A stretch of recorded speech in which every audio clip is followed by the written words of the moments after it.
Hey guys, I'm the lockpicking patrolman, and I'm finally back again to continue what I started in my last video, which was entitled An American in Germany, showing an American lock core inside of an ABUS 7240 that I picked open. Unfortunately, I had a rather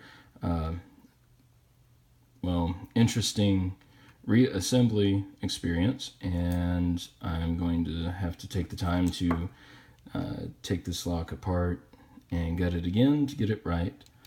But anyway, I have the continuation of a German core inside of an American 1100. What I did basically was just take the core out of my ABUS 7240 and put it in this 1100.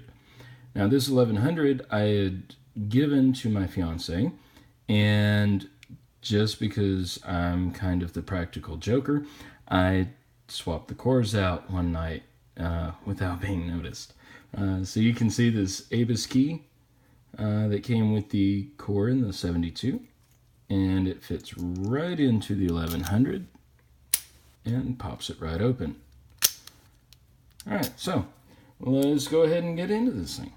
The lockpicking lawyer did 2 videos on the ABUS 7240, and he pointed out differences in the cores between the American core, which has this keyway that sort of spells out the word ABUS, and then also the more common keyway in Europe, which is a little more restricted and offers some more pick resistance.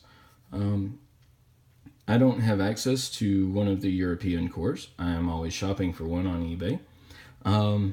But anyway, this core, I believe, has some serrated pins, some also spool pins. I've actually never gutted this core before. So we're in for an adventure. Going to be using my, I believe it's 30 thousandths pry bar, and top of the keyway, and you can kind of see how it has to sit on this little ledge of warding right here, which if you apply too much tension, that ledge kind of tends to bend right there, but if you're careful, you can manage it this way. Then I'm also going to be using my southward pick deep hook that I deeply modified and I used in my last video. Since then, I've added a wooden handle and I've polished it up a little bit. So, all right, enough talk. Let's get into this lock.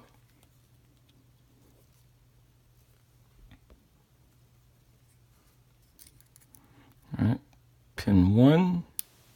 Got a click, big click.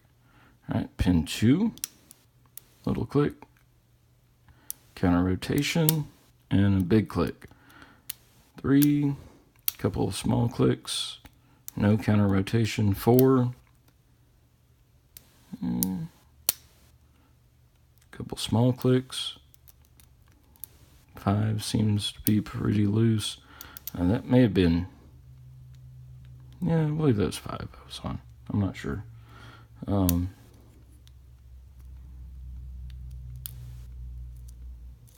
right, back to the beginning. Pin 1 is bound up again. All right, went into a false set. Pin 3, it's binding now. Big click out of 3. Another big click out of 3. 4, fill set. 5.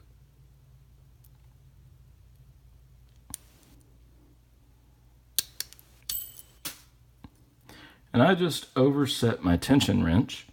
I overset it over there in the corner, but I believe I still have the pick. I'm going to use my thicker wrench anyway, because this has a lot of spring tension on it.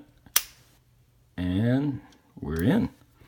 All right, so let's go ahead and get this thing before I run this video way too long again. Move the camera down just a little bit so we can see. And it takes a Phillips head retaining screw.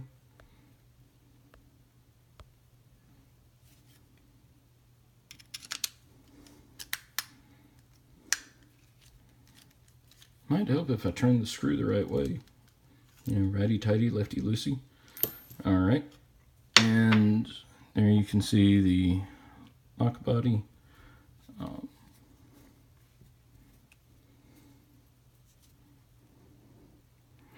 And we've just got one of these little regular C-clips on it. I'm going to try to get this without having to use the key.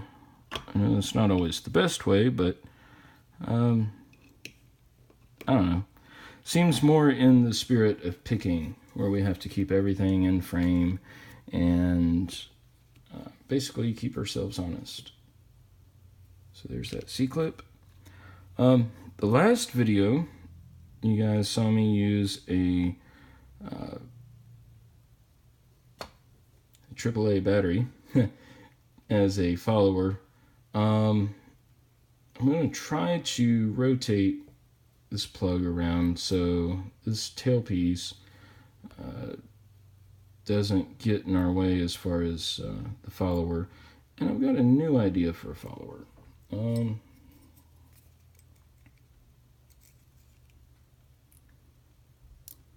Alright, turned it 180 degrees and it locked up as expected. Stick my pick in there, be careful not to push it out. And there we go. That, my friends, is how you save a cord that you over-rotate after you've picked it. My new improvised follower is one of these things. It's roughly the same diameter as a AAA battery. If you are in law enforcement or the legal system, you already know what this is. You also already know what this is if you have perhaps partied a little too hard one weekend. Anyway, again, is the adapting and using what I have on hand. Not tried this on this size lock before, but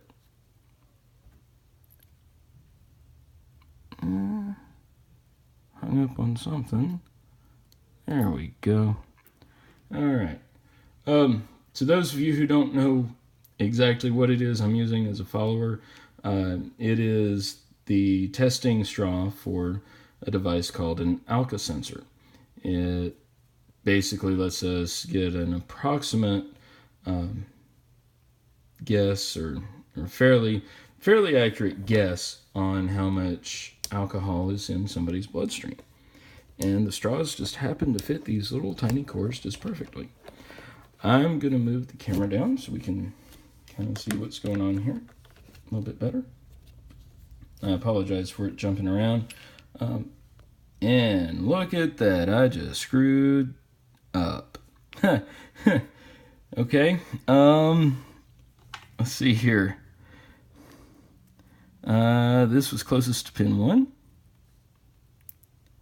I believe that was pin 2. This may have been pin 3.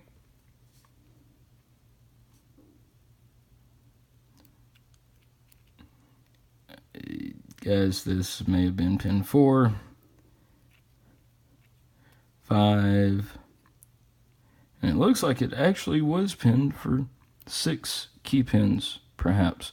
Also, 2 of these little anti-reassembly wafers that I've had a bad experience with several times. I believe that was about there, and maybe that was about there. Look at the core. No drilling or undercut, it's all factory. Excuse me, that was the plug, not the core.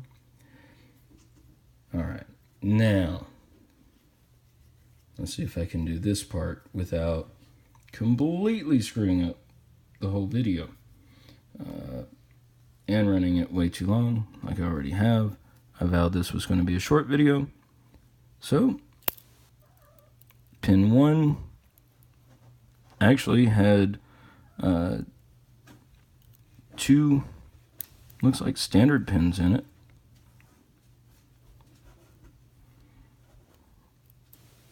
Seems to have a regular steel spring. Where'd that guy go? Oh well. I will find Mr. Spring here in just a second.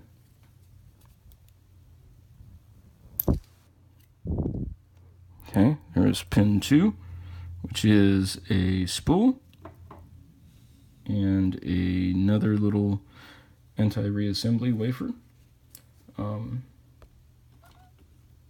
Also, I apologize, but we have been joined by one of my cats by the name of Bernoulli. He is the youngest cat.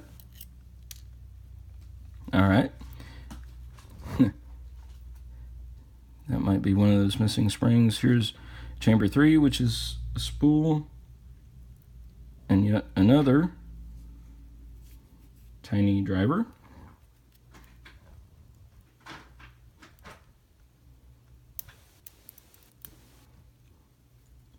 Another spool.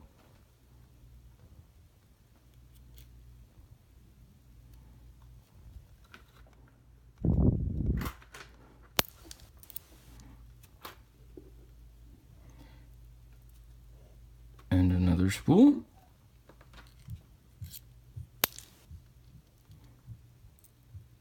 One of these other standard drivers. And I believe, there he is. Another little spool. Alright guys, sorry again that this video has ran so long. But you can see what we have right here. There's one of those little springs. I just threw it somewhere. So you can see that we've got a bunch of tiny little spools. All standard key pins, which is interesting because it is crunchy whenever you pick it. But then you've got all these little, what I love to call anti-reassembly pins, because if you put them in the wrong way, then your key won't work and you have to repick your lock. Alright guys, just remember, please don't pick any locks that aren't yours. Please do pick what's behind door number 3. Please don't pick any locks that are in use, and please pick the winning lottery numbers. See you guys. Happy picking.